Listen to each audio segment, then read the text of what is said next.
The broadcast is now starting. All attendees are in listen-only mode. Hello, everybody, and welcome to our webcast today. Engineered Insulation, What Makes It Different and Why You Can't Live Without It. My name is Andy Lennox, and I am the president of Logix Brands, and I'll be the moderator of the session today. Tyler Simpson, who is our manager of technical services and building science. Tyler will be doing the bulk of the presentation when we get into the high-level product overview. So today, first, I just want to make sure that everyone's aware that this session is not AIA CEU approved for those learning units. Unfortunately, it's not. It's just such a heavily branded presentation that it just doesn't qualify for that sort of thing.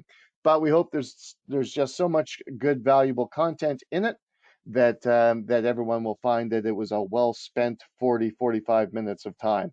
There's going to be no recordings provided of this session. That's just the policy of AEC Daily. And everybody is, of course, muted so we can have a good quality audio experience. But listen, we do want this to be as interactive as possible. So if you do have any questions, please tap them into your control panel. And I'll answer certain questions back one-on-one by writing back, or at times I may ask Tyler, interrupt Tyler and ask him some questions if I feel the whole audience can benefit from the response. If we don't get to all the questions that come in, we'll certainly come back and circle back to any unanswered questions after this show's over. I want to point out that we have some handouts that are available in your control panel, and feel free to download any of those. So today's agenda, we're going to talk about Logix Brands. We're going to look at supporting apps and tools. We're going to look at our engineered insulation product lines, and there's three main ones. We're going to talk a little bit about graphite polystyrene, which forms the core of two of our major product lines. We're going to talk a little bit about environmental stewardship, and we'll finish off with case studies. So, about Logix Brands. And basically, Logix Brands is a consortium of separately owned expanded polystyrene molders. And there are the locations of our consortium members right there. And as a consortium, we offer the strength, stability, and resources of a large multinational organization while also preserving the kind of support and service level that you'd expect of a local regional business. And so let's carry on. So, engineered insulation products. What's the difference? Well, regular foam board insulation products are flat, regular foam board insulation products. Our engineered insulation products, on the other hand, are shaped, they're modified, they're enhanced, they're all enhanced in a certain way. And they're all enhanced and modified and shaped in different ways, but they're all done in order to do one common thing, and that's to save time and eliminate construction steps on the job site. So builders use our engineered insulation products to construct high-performance home and buildings easily and efficiently, despite facing the chronic shortage of skilled labor that all builders face. These products do not involve exotic detailing or exotic tools. They can all be installed with basic tools and readily accessible labor. And that's the secret here. So this is our family of products. This is how they fit together in a typical home or structure. And all those products that you see listed, we'll touch on all of them in the next 20 or 30 minutes to give you a high-level overview. Now, we're not just about products. We understand as a product manufacturer, it's incumbent upon us to provide practical installation and detailing recommendations. We're not the whole building envelope. We're part of it. We have to integrate with other components. So I just want to make sure that everyone's aware that we do take the time to make sure that we outline clearly how our products fit into the structure, how to detail them correctly, and how to work with other products. This kind of content and direction is, by and large, it's in our technical manuals, it's in our technical libraries, but it's also in our blog. And there's just a picture of our blog where we detail. We try to make it a very good learning space with good technical information It's available in the blog at logixbrands.com, so I just wanted to point that out. So, in addition to all of that, products and know-how, we also provide apps and tools to make things quicker. I'm going to just rifle through some of these apps and tools so you know what we've got. So we, for instance, have an engineer app. The Logix ICF system involves concrete walls. That involves the placement of rebar. We have a 1-minute engineer app that actually calculates very quickly the location, the spacing, and the quantity of engineering in your wall. That's one app. We also have the Logix ICF estimator app. Creates detailed cut lists for jobs that you're doing. We also have the Halo R value calculator app. So you can calculate the effective R value of walls by modifying the different specifications of the products in there. It's kind of a way to come up with the optimum wall assembly online. We also have other quick estimators. This is a 1-minute estimator to give you a basic budget overview of materials for Logix ICF. We have the same thing for our other product, which is Heat Sheet. We also have a 1-minute estimator for there. So we're going to get into those products very shortly. Okay, so I think that's it for our two. Oh, one last thing. We also have dealer locators. If at the end of this session that you're interested in trying to find where to buy and who carries our products around North America, we also have dealer locators on all of our product websites. All right, let's get to the high level of our products. I'm going to pass it over to Tyler, who can take us through. Over to you, Tyler. Thanks, Andy. Appreciate it. So like Andy mentioned, I'm going to get into the specific products that Logix Brands has, talking about our ICF solutions, our heat sheet solutions, as well as our rigid foam boards. First one we're going to talk about is Logix Brands ICF concrete forms. Just a bit, we're going to give you a lot of information here. Like Andy said, we do have a couple of handouts here for you today. We're really going to touch on the high-level attributes about these particular products. So if you have any questions or comments at the end of the presentation, we're going to provide our contact information again. So please send us an email, give us a phone call, or you can ask Andy a question during the presentation. We'll try to get to it. So this is our ICF block. It's comprised of two panels of EPS insulation with a plastic web in the middle. These blocks can be up to 16 inches in height and 48 inches in width. They have lines on the exterior for very fast and accurate, easy cutting. And then you can see the nodules on the top allow the blocks to interlock as you build your wall assembly. This is an example of an ICF block that's been filled with concrete. You can see the rebar that's placed within the form. Again, the webs act as a place for the horizontal rebar. On the exterior side of the wall assembly, you can actually fasten the drywall directly to the EPS panel. You can use an adhesive, or you can use a screw securing back into the web of the block. On the exterior, this one shows a stucco direct to the exterior face of the EPS foam insulation, but we certainly could also strap on top of the EPS foam insulation, securing it back to our webs on the interior and hang whatever type of cladding we may want to, or you could put a brick tie through the foam insulation back to the webs as well. One nice thing about the ICF block is that we're getting multiple functions out of one component. You don't have to add multiple different layers. It all comes together in one nice, neat package. So the exterior face of the EPS insulation actually can function as a water-resistant barrier. Talking above grade here. Below grade, we'd certainly want to see a waterproofing membrane over top of the exterior face. Above grade, you don't necessarily need one, but certainly for added margins of safety, you could apply a liquid applied or peel and stick membrane on top. The concrete inside the ICF block can actually function as your air control layer, so we don't need additional sheet applied membranes within our assembly. The interior side of the EPS insulation, the interior panel, the thickness of the EPS insulation is sufficient to function as the vapor control layer. So again, we don't need additional sheet applied membranes. And then of course, we've got a exterior and interior EPS panel that's giving us continuous insulation that we'll see later on is very efficient from a heat loss or heat gain perspective.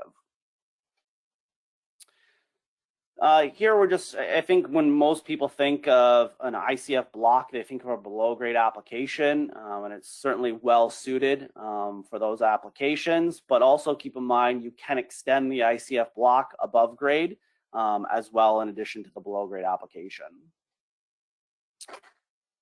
This is just an example of a pour.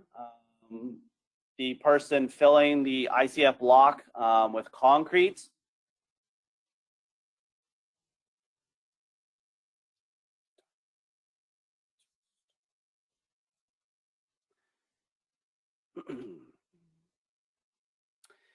This side here, we compared the thermal performance of the ICF wall to a typical 2x6 wall assembly with bad insulation between the studs. In the test chamber, essentially the wall divides two different chambers, one simulating interior conditions at a specific temperature and relative humidity, and then the other side of the chamber simulating outdoor conditions, obviously at a much colder temperature and less relative humidity. So this is the graph from the results from that particular test. Two key takeaways in terms of how the ICF wall performed. It took up until 2 days before heat had to come on the interior side of the wall assembly. So the ICF wall assembly maintained our interior temperature conditions for 2 days, where you can see compared to the 2x6 frame wall, almost instantaneously, heat had to come on to maintain those interior temperature conditions. And you can see for the duration of the study, the 2x6 wall assembly used significant more energy to maintain those interior temperature conditions compared to the ICF wall assembly. So much less heat loss through the assembly, as well as a more comfortable environment for the building occupants. Another great benefit of ICF is the built-in resilience. We're certainly seeing that with various weather events right across North America. So very high wind resistance for ICF blocks, an amazing fire protection, again with the ICF block and the concrete core. We certainly have engineering opportunities and options for earthquake zones to help protect those buildings against that natural disaster. And then from a moisture perspective, we don't have any sensitive materials like wood within our assembly that may rot or form mold if they were to get wet. We've got lots of resources in terms of ICF support. So Andy constantly runs training courses online, installation contractor training. If you just go to our website, you can certainly sign up for one of these sessions. We've got tons of manuals, lots of details in terms of constructing ICF below and above grade. And certainly for anything that you don't see on our website, you can reach out to our technical department and we'd be happy to help you. So next in the product family is heat sheet, and you can see by the picture there, basically it's a panel that has a nodule built into it that will accept the radiant floor heating line in a radiant floor heating system application. Some of the key benefits of these panels, they come in a 2x4 format, so very easy to handle on the job site as well as store on the job site. Typically, these panels at a little higher density compared to some of our wall products. Just means less breakage on the job site, more durable because we're actually going to be walking on these panels as they're installed. The panels interlock, so if you don't want to have or don't need an air control layer in the floor slab, you don't have to tape the joints. And again, because of the thickness of the panel, you don't need to have an additional vapor control layer within the floor slab. One benefit of the nodule that in the Logix Brand's heat sheet panel is that you get 2 points of contact with the radiant floor heating tube. You can see in the picture on the left-hand side there, we get a nice 2 points of contact, which is more contact than you'd get with the typical round pucks. It's just going to help the PEX tubing stay in place better. This heat sheet product we refer to as regular heat sheet. We'll look at heat sheet heavy duty in a second, but regular heat sheet is perfectly optimized for 1/2 inch and 5/8 PEX piping. One of the major benefits of this product and why installation contractors love it is because of the time savings that the panel does offer, as opposed to when they lay out the piping, having to secure down the piping to the insulation with some sort of tie or fastener. That's quite time consuming.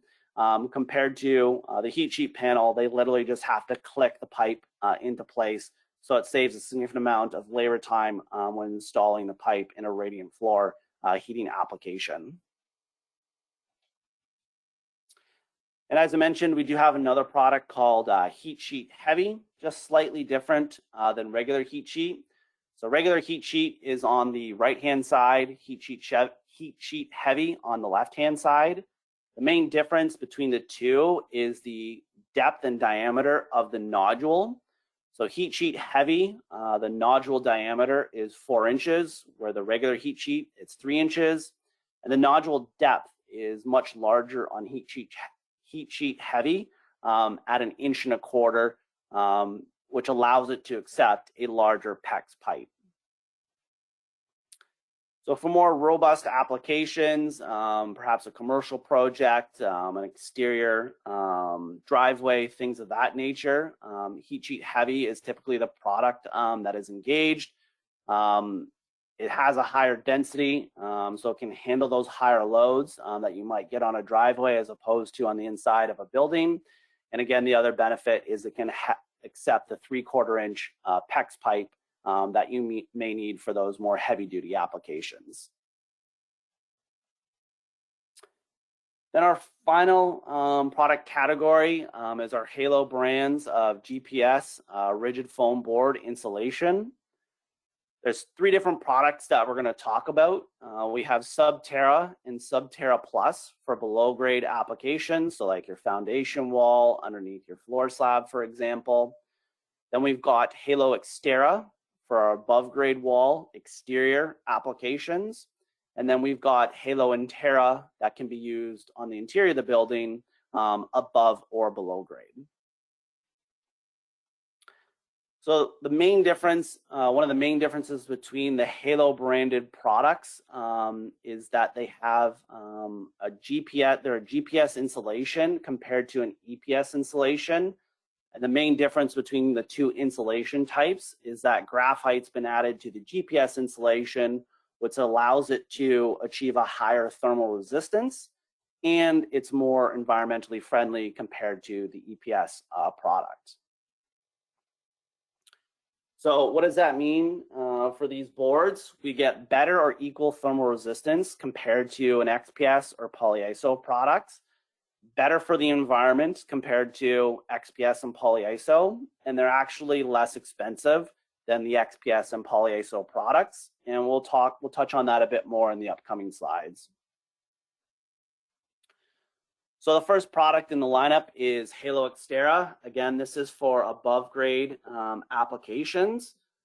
Halo Xterra has a laminate on each side encompassing the GPS core. The laminate is perforated, so the product can dry towards the exterior as well. So this would be an example of the product applied to an above grade wall assembly. The perforations are what allows the product to be classified as vapor permeable. So we're allowing the wall assembly to dry towards the exterior. Good building science practice says your wall assembly should dry in at least one direction. So at this product, we've allowed it to dry towards the exterior. And then the other thing you're seeing here with all the joints taped and any fastener penetrations that break the facing of the laminate. If we seal those, the product qualifies to be used as a water resistive barrier. This typical application in residential construction. So we have a 2x6 wall assembly, certainly could be a 2x4 wall assembly filled with bad insulation. Typically you'll have, I guess depending on which climatic zone you're in, whether a warm or cold climates will have an interior vapor retarder, could be 6 mil poly or a smart membrane, and then gypsum board on top of that, of course. In warm climates, you'd want to shift that vapor retarder towards the exterior. Halo Xterra can be applied directly to the wood studs, fastened with a cap nail, minimum 1-inch diameter cap and minimum 1-inch penetration into the wood stud. Or certainly we can apply Halo Xterra directly on top of wood sheeting. To fasten Halo Xterra directly to wood sheeting, it has to be a specific thickness that's noted in the Canadian or American building code. Typically, the sheeting isn't going to meet that thickness. So if it's applied on top of exterior wood sheeting, we still need to fasten back into the wood studs to maintain that 1-inch penetration depth. We always recommend putting strapping over top of Halo Xterra to give you that rain screen drainage channel. Really helps improve the durability of the wall assembly. And again, we don't need any additional house wraps, peel and stick membranes, liquid applied membranes. With tape joints, Halo Xterra can function as your WRB. If for whatever reason you wanted to put an additional WRB or a product on top to function as the air control layer, you could put it on top of Halo Xterra or tuck it in behind on top of the wood sheeting. No issues with that at all. It doesn't affect the performance of Halo Xterra, and our installation guides for Halo Xterra reference those various options. We did another thermal performance test, this time comparing an R20 plus R5 continuous insulation wall assembly to that traditional 2x6 R20 wall assembly. Again, same concept. Wall assembly was placed inside the chamber, separating two different environments, one simulating the interior environment, one simulating the exterior environment. The main takeaway is that continuous insulation is going to significantly reduce heat transfer, heat loss through the assembly. So the assembly that was 2x6 with an R5 continuous insulation required much less energy to maintain the interior temperature conditions compared to the 2x6 wall assembly without continuous insulation. So think of continuous insulation as the winter coat for your house. It's really going to help reduce energy consumption, and when we reduce the energy consumption, it's going to help keep the building occupants much more comfortable. So one aspect of continuous insulation is the energy savings, but there's also an opportunity to improve the durability of the wall assembly. So just very quickly, quick overview. If you have air leakage going through your assembly, thinking wintertime conditions where it's say 20 degrees on the interior and say, I don't know, -5, -10, -20 on the exterior. If we have air leakage across our wall assembly, as that air leaks through the assembly, it's going to cool. And depending on where the dew point is in our wall assembly, if it cools to a certain point, it's going to have to release moisture in the form of condensation, which is what we don't want. We don't want condensation or formation built up in our wall assembly. It's going to negatively impact the durability of the wall assembly. So how can we avoid or improve that? Well, continuous insulation is going to help us out quite a bit. You can see on the left-hand side of your screen there. So we did this example for Toronto. We could apply a different example to anywhere in North America. but we use Toronto for this example. It's a 2x6 wall assembly with R24 batt insulation and no exterior continuous insulation, just OSB sheathing. And the takeaway here is we have the red line, which indicates our exterior temperature throughout the year.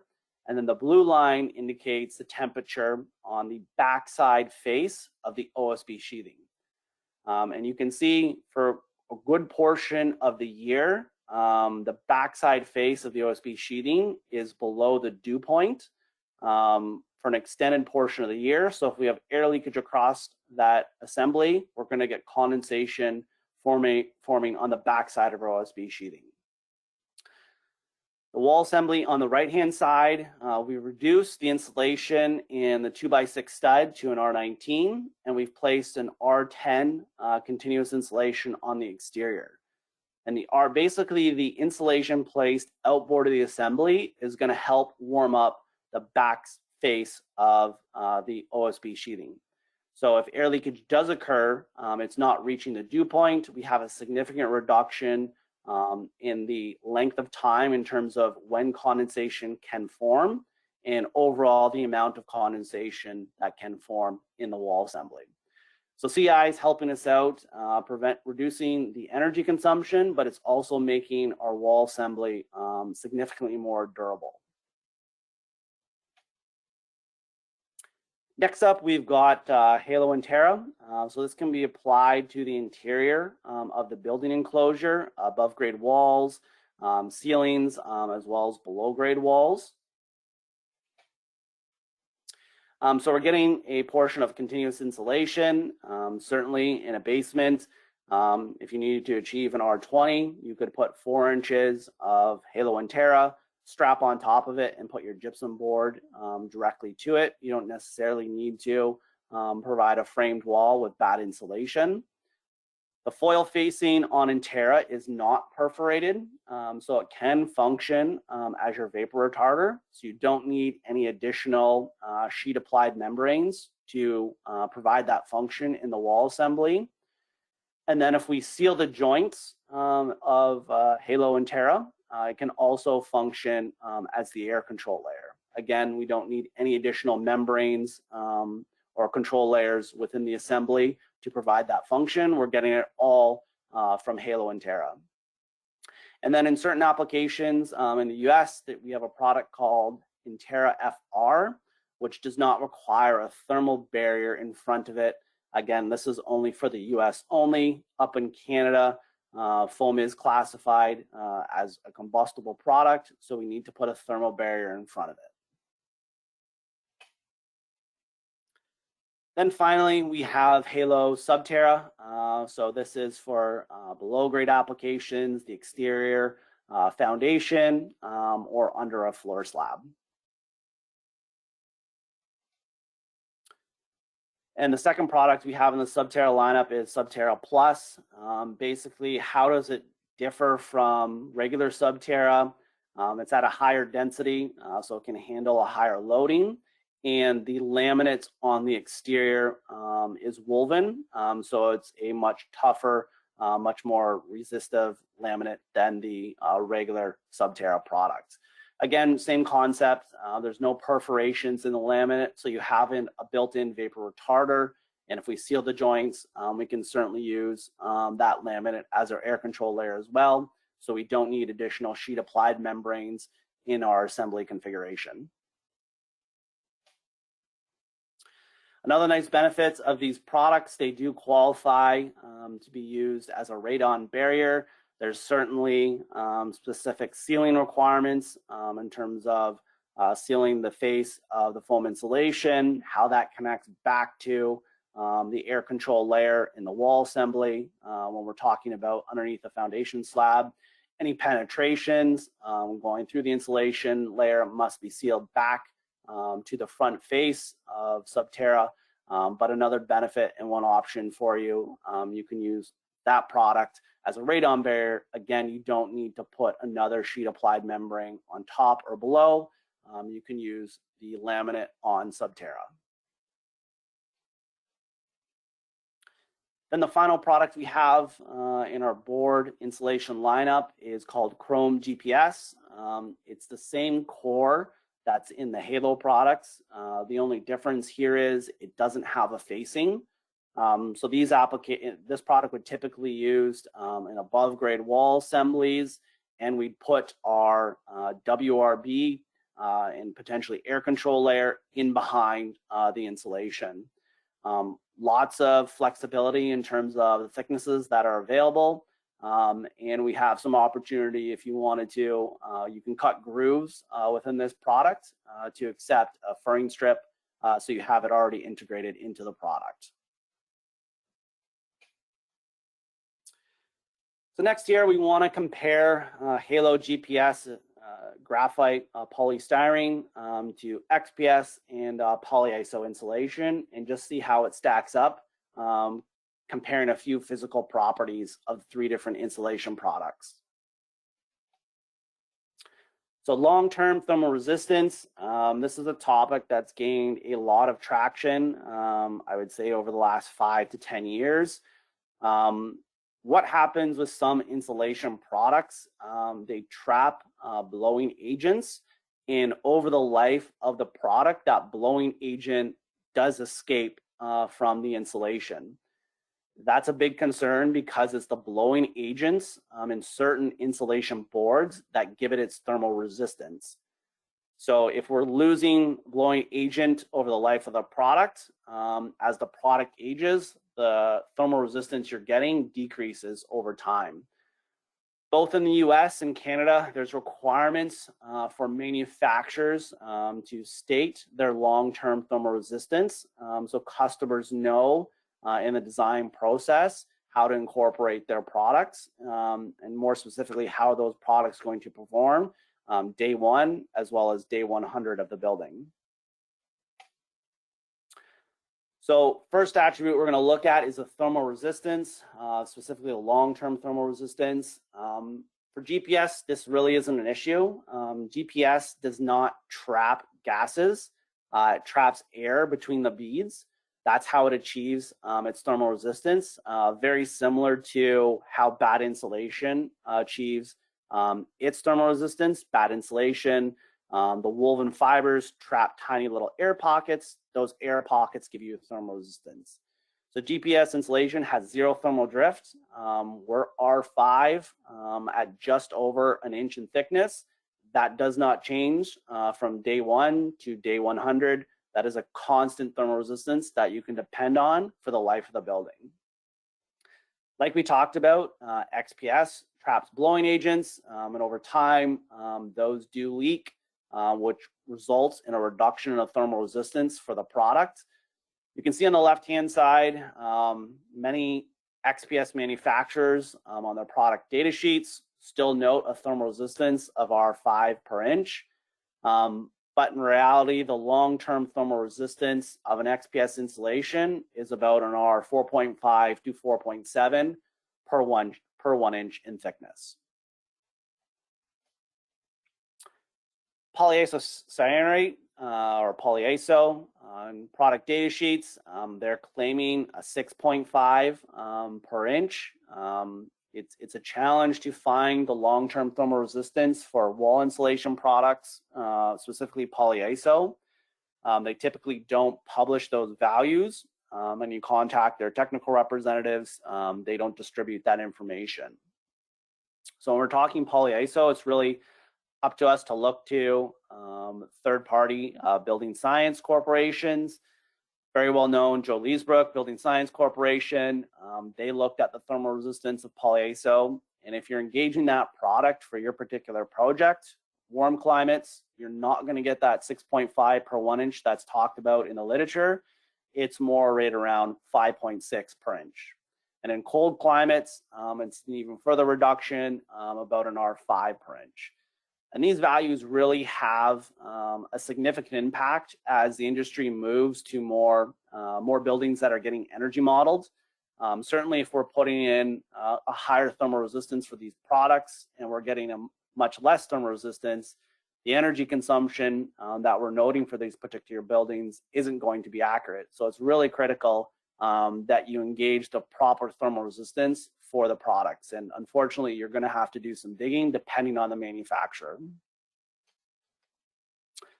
Water absorption, I think this is a very common one that comes into play. GPS or even the EPS insulation. It's touted by XPS that it has significantly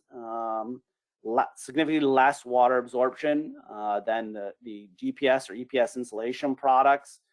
The reality is the XPS insulation has a water absorption rate of 0.7%, GPS being slightly higher at 1.1%. Both of these products, the GPS or XPS, they're absorbing very little water. It's almost negligible. I would compare it to, I would give GPS an A-, and I would give XPS an A, both very good grades. And then also backing it up from a building science standpoint, we really should have a capillary break in front of our insulation boards, whether we're talking below grade, above grade, or underneath a floor slab. So really, if we've designed our assembly correctly, it really should never be exposed to large amounts of bulk water. Next up, we want to talk about some environmental standpoints in terms of how GPS really shines compared to the other options available in the marketplace. So the first one, this is all taken from our environmental product declaration for Halo GPS installations. Other manufacturers, we looked at their EPDs as well. But basically there will be a column that notes how much fresh water is used in the manufacturing process. As you can see, GPS, very little fresh water used in the manufacturing process. POLYISO uses quite a bit more than the GPS insulation. And then depending on the insulation manufacturer for XPS insulation, it's going to use a little bit more than GPS or a significant amount more than GPS insulation. So in terms of who uses the least amount of fresh water during the manufacturing process, the win's going to go to GPS insulation. Another factor in the environmental product declaration is the global warming potential. This is probably one of the most well-known factors that people are concerned about. So one of the issues with your XPS and POLYISO, again, they're using blowing agents. Typically, these blowing agents aren't great for the environment. They're actually very harmful. So recently, you've seen from XPS manufacturers, their marketing departments congratulating themselves, hey, we reduced our blowing agents, our products are so much better. The reality is those restrictions were put in place by the various governments in Canada and the US. And unfortunately, there are still some areas in the US that don't have those requirements in terms of eliminating those blowing agents. But again, who gets the win for the best grade from the global warming potential? Again, we can look at the environmental product declarations. GPS comes out on top, the lowest global warming potential number. POLYISO is not quite double, comes in second. And then again, XPS, depending on the manufacturer, it could be double or triple. And then you can see the very high value of 41. Some of the XPS manufacturers are still quite poor with their global warming potential. So again, a win for GPS, the least impact in terms of global warming potential. This slide is adapted from Chris Magwood. He's a very strong proponent of using building materials that don't have harmful emissions to the environment in the manufacturing process or when they're on site. I'd say the first category here, this is typically how we're building in North America, high emission buildings. And when I say high emissions, I'm talking about emissions to the environment, again, during manufacturing or while the product is on site. Certainly, if we're building these high carbon emission buildings, we're not going to be able to slow down or reverse the negative impacts that are happening to the global environment. And a lot of these high emission buildings or building as usual, the first two categories here engage XPS and polyiso insulation options. Again, we just saw the values in the previous slide. They have very high carbon emissions for the insulation products. Getting into better options that will help slow down or reverse climate change. You get into the best available as well as the best possible. Getting into best possible, those products aren't readily available. We'd be talking about wood fiber boards, things of that nature, which aren't necessarily available in North America and are very expensive. Best available, that's really the bucket we need to be aiming for. And those solutions engage GPS insulation. You can see by the environmental product declaration that we just reviewed, very low carbon emissions during the manufacturing process.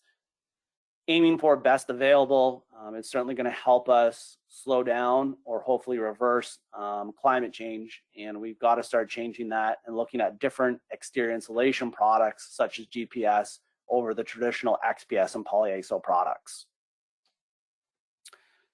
So just a bit of a recap here. We've talked about GPS and compared it to XPS as well as polyiso. So in summary, we're getting better or equal thermal resistance in the GPS products. We saw the GPS product is better for the environment. And this is just some pricing from big box stores up in Canada. There'd be a similar summary if we looked at some big box stores in the US. GPS is also the lowest cost option when we look at a per square foot cost when we compare GPS to XPS to polyiso. I just wanted to take an opportunity again. I know we're covering a lot of material in this presentation. Like I said, please take advantage of the handouts that Andy has provided in the chat window. But certainly, if you have any general inquiries about for Logix Brands, there's the email address on the screen there, info@Logix Brands.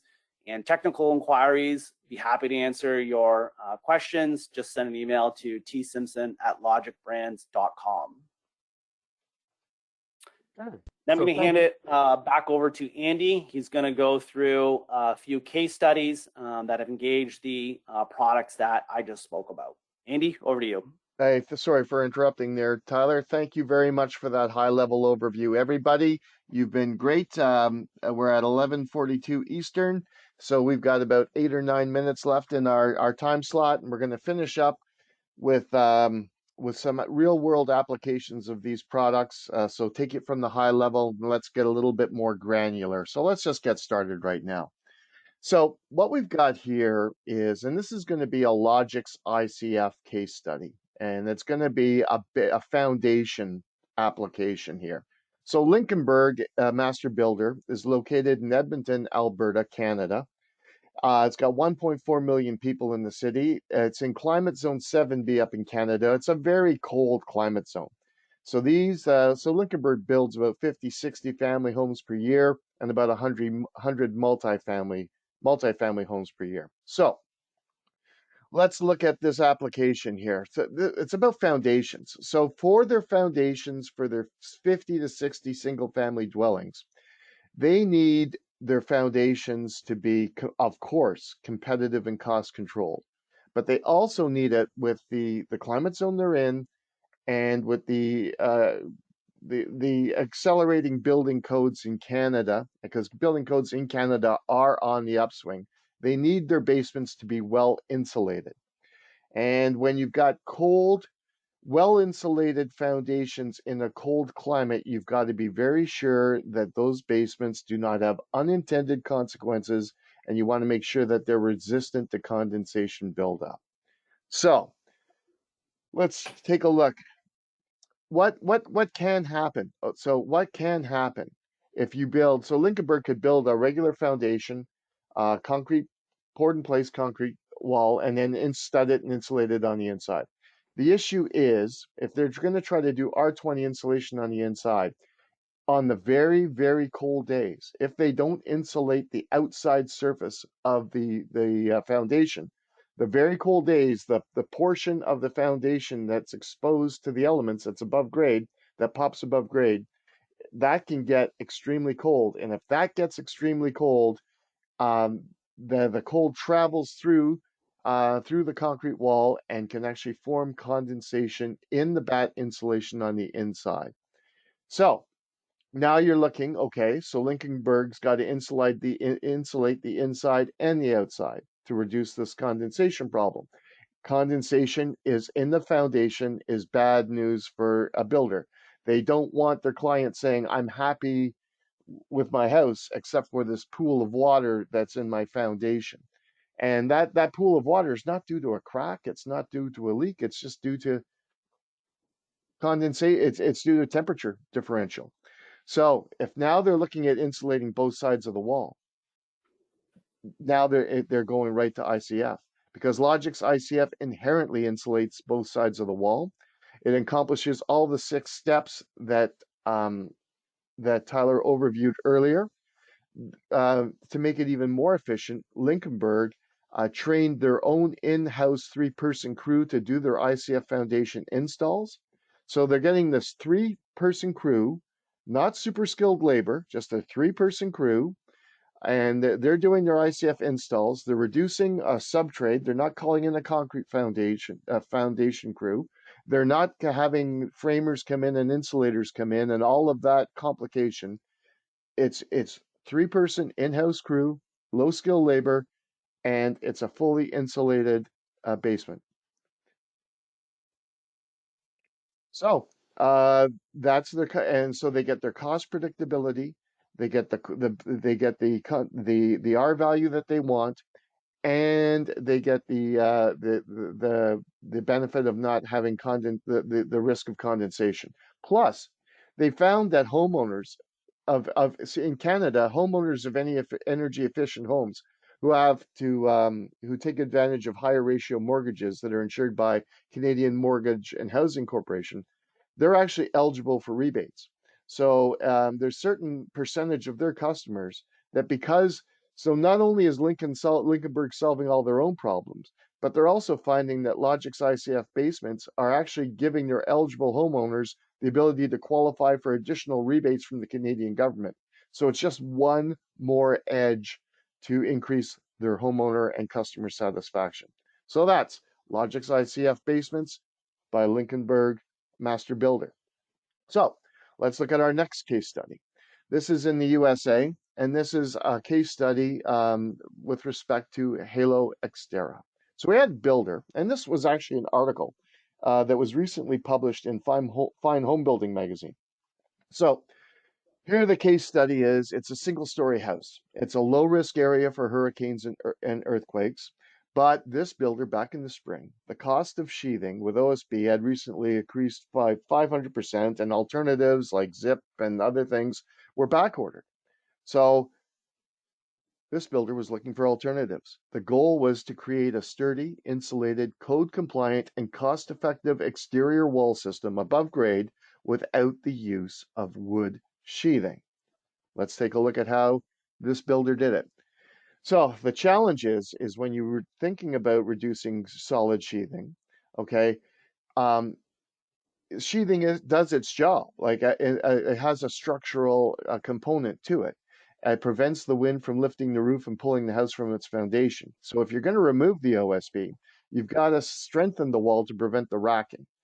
And so if you're going to replace OSB by foam, you've got to figure out how to provide that incremental strength. Let's take a look. So by using the solution, this builder picked Halo Xterra, and using $125 in hardware and substituting Halo Xterra foam panel insulation for sheathing, this builder was able to solve the shortcomings of walls built without plywood or OSB. Let's take a look. So the components of this alternative wall assembly are Halo Xterra GPS. Now we've got here available up to 2 inches in thickness. It's actually, that's as a off-the-shelf item. Actually, it can be custom ordered for thicker, but we won't get into that. So what are the key things this builder did? One, this builder actually used the drywall, and this is actually permitted by code. So it was using the drywall on the interior face to help control the racking. And this was done by fastening the drywall at the bottom and top plates every 7 inches. Also used commonly available Simpson 4.5-inch structural truss screws to connect, and he went to, this is a 2x4 wall, to connect the 2x4 studs to the bottom plate, with Simpson 6-inch structural truss screws connecting the top of the studs to the double top plate. Also used the Simpson's tension tie and high HD anchor at critical corners to prevent lifting and overturning, and then use the Simpson TWB diagonal brace in saw curve across the studs to prevent racking. So it's just these very commonly available Simpson components used with drywall and Halo Xterra to solve the problem. Here's how it all worked out. By utilizing this hardware and the Halo Xterra as the sheathing, in this case, 18% of the contractor cost was saved in framing and 43% of the total wall costs. So for a 10-foot wall section, the savings was 43%. So the builder was able to save 43% of his wall cost by eliminating OSB, reducing it with Xterra, and providing this additional structural support. Okay, let's go to our third and final case study. This is heat sheet now. Okay, so what we've got here is brand new. This is a residential care. This is a 7-story building, residential assisted living and care. And our installer here is a full service mechanical and plumbing installer. And it's a large building, 240 residential care units, and this is in the city of Burnaby, British Columbia, Canada. So let's take a look. Because of the nature of the building, and so this building was basically, it's a concrete frame building, and the floors are poured in place concrete floors. Okay, but because it's going to be using the floor, the building was designed to use radiant floor heating systems. They had to actually have an R3.5 between floors, okay, because they were choosing to use radiant floor heat. Okay, so now they'd already poured the walls. So the undersides of the slabs were being paint finished. So they were painting to it. So you couldn't put the insulation on the underside. So you had to put the insulation on the top side. So the original designer thought, what we'll do is we'll put a 1-inch XPS board laid over top of the 7.5-inch concrete slab, and then we'll staple the radiant tubing onto the top. Well, the installer looked at this, and it's a large building, and he said, when they started to put the tubing on the XPS board and started to staple it down, it was pulling the foam was too thin. It wasn't robust enough. And the installer, his name is Chris, knew that this process was going to be far too time consuming, tedious, and just not a winning proposition. So he did some research, and we came up with Halo Xterra. I'm sorry, heat sheet. And it's the heat sheet low profile R4 panel. So Tyler didn't really get into it too much in his section, but one of the heat sheet products that we do offer is a ultra thin R4 super thin panel. And you can see a picture of it here. It's so thin it doesn't actually even have the interlock that the regular heat sheet panels would normally have. And that's because it's actually normally designed for a retrofit application. So when you're trying to preserve heat ceiling space. So Chris, the installer, took this panel that we intended for retrofit, and he experimented with our manufacturer, one of our consortium members, and he got a lineup of 40 psi R4 heat sheet panel made. And so it was just with that extra durability. And then he adhered it with great stuff wall and floor polyurethane foam adhesive to the slab, and then found that was the perfect solution for laying the Plex pipe.